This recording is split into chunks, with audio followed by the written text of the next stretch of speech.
Good morning વિદ્યાર્થી મિત્રો, તમારું હાર્દિક સ્વાગત છે આપણી યુટ્યુબ ચેનલ એમડી એકેડમીમાં। આજે આપણે વાત કરવાની છે આજના મહત્વપૂર્ણ કરંટ અફેરની। આ કરંટ અફેર ગુજરાતની બધી જ એક્ઝામ માટે મોસ્ટ ઇમ્પોર્ટન્ટ છે। તો શરૂઆત કરીશું આજના કરંટ અફેરની। તો આજનો પહેલો ક્વેશ્ચન છે મિત્રો, ભારતમાં દર વર્ષે રાષ્ટ્રીય પ્રસારણ દિવસ કઈ તારીખે ઉજવવામાં આવે છે? તો જવાબ આવશે 23 જુલાઈ। ઓકે,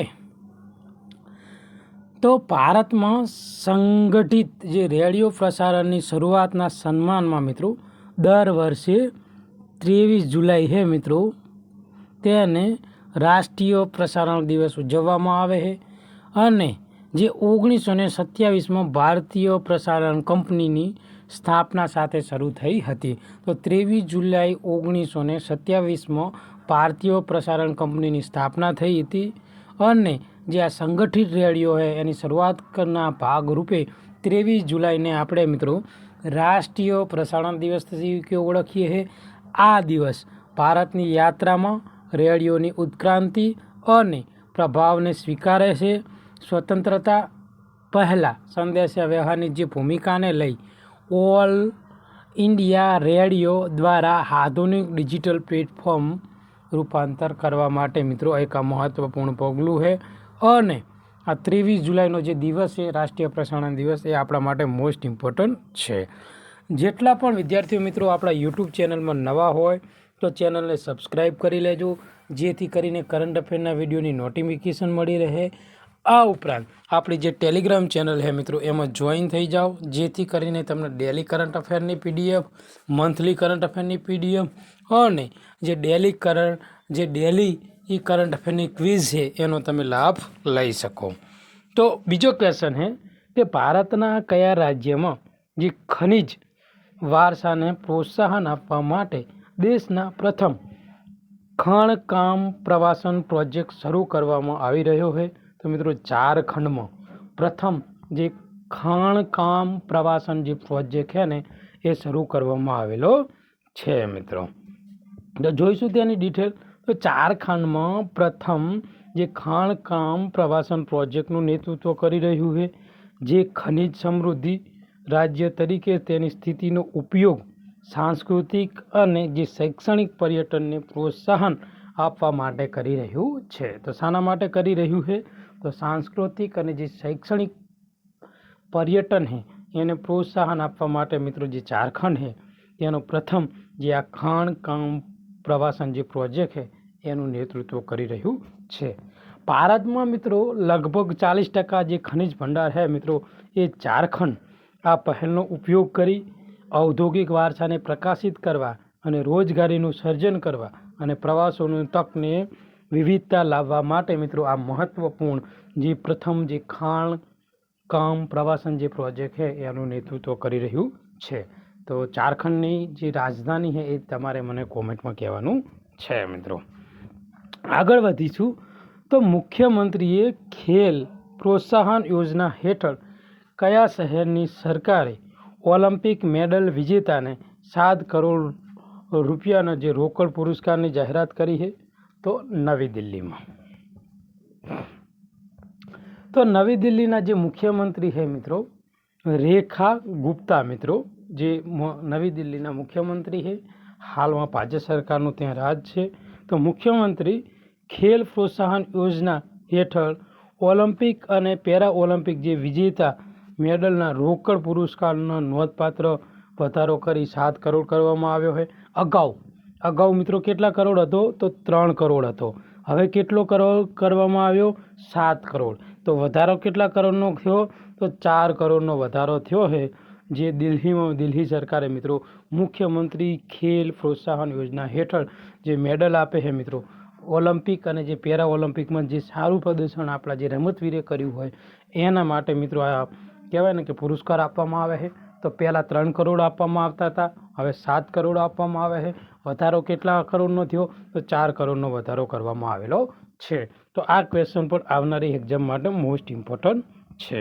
તો આગળ વધીએ એ પહેલાં બીમા સખી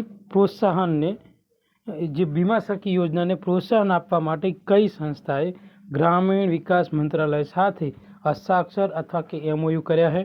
તો LIC મિત્રો, જે LIC છે એને મિત્રો આ મહત્વપૂર્ણ જે કરાર કરેલા છે.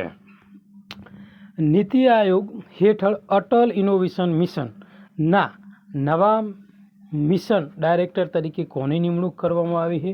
તો દીપક જે બાગલા છે મિત્રો, તેમની નિમણૂક કરવામાં આવેલી છે. તો નામ યાદ રાખજો, અટલ ઇનોવેશન મિશનના નવા ડાયરેક્ટર દીપક બાગલા. ઓકે, તો મિત્રો આજે આપણે દીપક બાગલા છે તેઓ મિત્રો અટલ ઇનોવેશન છે મિત્રો, અટલ ઇનોવેશન એના કહેવાય કે મેનેજિંગ ડાયરેક્ટર તરીકે ભૂમિકા ભજવી છે. તેઓ નીતિ આયોગ હેઠળ સમગ્ર ભારતમાં નવીનતા અને ઉદ્યોગ સાહસિકતાને પ્રોત્સાહન આપવા માટે એક મહત્વપૂર્ણ પહેલ કરી રહ્યા છે. આમની નિમણૂક તેમણે ઇન્વેસ્ટમેન્ટ ઇન્ડિયા મેનેજિંગ ડાયરેક્ટરના CEO તરીકે પણ તેમને સેવા આપી છે, જેમના રોકાણ અને જે નીતિ અમલીકરણમાં તેમનો અનુભવ દર્શાવ્યો હતો. તો આગળનો ક્વેશ્ચન છે મિત્રો કે કયા રાજ્યએ મહિલાઓને 1 કરોડ રૂપિયા સુધીની મિલકત ખરીદી પર 1% સ્ટેમ્પ ડ્યુટી મુક્તિની મંજૂરી આપી છે? તો ઉત્તર પ્રદેશે. તો ઉત્તર પ્રદેશે મિત્રો જે મહિલાઓને 1 કરોડ રૂપિયાની મિલકતની જે ખરીદી હોય ને એની ઉપર 1% સ્ટેમ્પ ડ્યુટીની મુક્તિ આપી છે. તો કોને? UPએ. ઓકે, UPએ.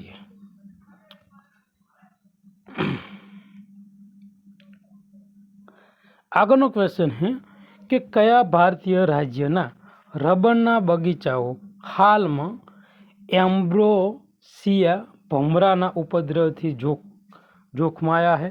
તો મિત્રો કેરળ. તો કેરળમાં મિત્રો જે રબરના બગીચા છે એ હાલમાં જ્યાં એમ્બ્રોસિયા જે ભમરો છે એના લીધે મિત્રો એના ઉપદ્રવથી જે બગીચા છે એને મોટા પાયે નુકસાન થઈ રહ્યું છે.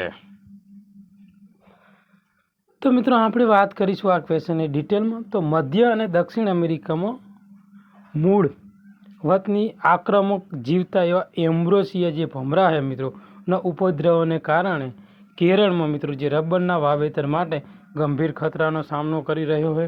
આ ભમરાઓ ફ્યુએરિયમ એમ્બ્રોસિયા અને ફ્યુચેરિયમ જે સોલાની સહિત હાનિકારક ફૂગમાં દાખલ કરે છે, જેમાં પાણીના પ્રવાહને વિક્ષેપિત કરે છે અને જે લેટેક્સ છે એના ઉત્પાદનમાં મિત્રો ઘટાડો કરે છે. એટલે આ જે કહેવાનો મતલબ એવો છે કે આ જે ભમરા છે એ જે રબરના ઉત્પાદન છે એમાં મિત્રો ઘટાડો કરે છે. તો મિત્રો રબરના ઉત્પાદનના બગીચા ક્યાં છે? કેરળમાં. તો કેરળમાં જે આ ભમરા છે જે એમ્બ્રોસિયા ભમરા એના લીધે મિત્રો મોટા પાયે નુકસાન થઈ રહ્યું છે. 30 જુલાઈ 2025ના રોજ લોન્ચ વાહન જે ISRO નાસા નિસાર ઉપગ્રહને ભ્રમણ કક્ષામાં લઈ જવાનું આયોજન છે. તો મિત્રો યાદ રાખજો, GSLV F-16 આ જે વાહન છે મિત્રો એ આજે નિસાર ઉપગ્રહ છે એને ભ્રમણ કક્ષામાં ઉપવા માટે ઉપયોગ કરવાનો છે. અને આ ક્વેશ્ચન આવનારી બધી જ એક્ઝામ માટે મોસ્ટ ઇમ્પોર્ટન્ટ છે મિત્રો. તો ISRO દ્વારા વિકસિત GSLV F-16 રોકેટ 30 જુલાઈ 2025ના રોજ શ્રી હરિકોટા સતીશ ધવન સ્પેસ સેન્ટરથી જે નિસર છે મિત્રો એ નાસા અને ISRO સિન્થેટિક અપચર રડાર ઉપગ્રહ લોન્ચ કરવા માટે તૈયાર છે. અને આ જે મિશન છે એ ISRO અને જે નાસા છે બંને મિત્રો સાથે મળીને સહયોગથી આ જે મિશન છે મિત્રો એ પૂરું કરવાના છે. અને આ જે નિસારવાળો ક્વેશ્ચન છે એ હાલમાં જે મિત્રો હાલમાં જે એક્ઝામ લેવાની હતી એમાં આ ક્વેશ્ચન પૂછાઈ ગયો છે. ઓકે, અને બધી જ એક્ઝામમાં મિત્રો આપણું કરંટ અફેર રહ્યું ને એ 60થી 70% એવરેજ પૂછાય છે. અને આપણે છેલ્લા 1 વર્ષથી મિત્રો જે 5 સપ્ટેમ્બર 2025ના રોજ આપણા જે કરંટ અફેર છે મિત્રો એને 1 વર્ષ કમ્પ્લીટ થવાનું છે. અને આપણી યુટ્યુબ ચેનલને પણ 1 વર્ષ કમ્પ્લીટ થવાનું છે મિત્રો. તો કયા દેશે બીજી વખત યુનેસ્કોમાંથી ખસી ગયું છે? તો અમેરિકા. તો અમેરિકા છે મિત્રો હાલમાં યુનેસ્કો છે એમાંથી ખસી ગયું છે. તો રાષ્ટ્રપતિ ડોનાલ્ડ ટ્રમ્પના નેતૃત્વ હેઠળ અમેરિકા 2025માં યુનેસ્કોમાંથી ખસી ગયું છે. અને રાષ્ટ્રપતિ જો બાઇડન હેઠળ ફરીથી તે 2 વર્ષ પછી મિત્રો અને વહીવટીતંત્રની ઔપચારિક સંઘર્ષોનો ઉલ્લેખ છે. યુનેસ્કો અને અમેરિકન મૂલ્યોના વિરોધાભાસ કરતા જાગૃત અને જે વિભાજનકારી એજન્ડાને પ્રોત્સાહન આપવાનો આરોપ મૂક્યો હતો.